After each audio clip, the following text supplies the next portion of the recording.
తినేసావా తినేసావా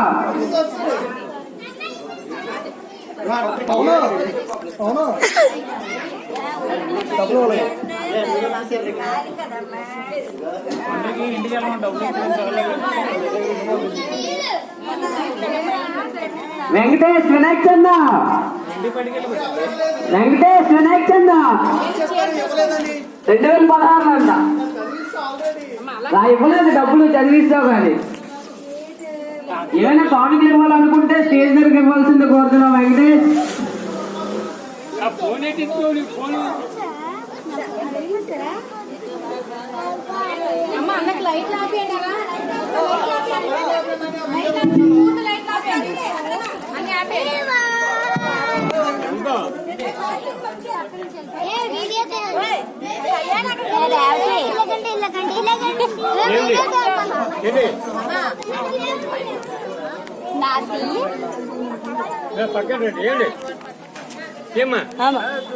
నిమిషాలు కంగారు ఎందుకు వెళ్తారులే, దీపాలు వెలిగిస్తున్నారు కదా, కంగారు ఎందుకు పడతావు ఊరికేనా.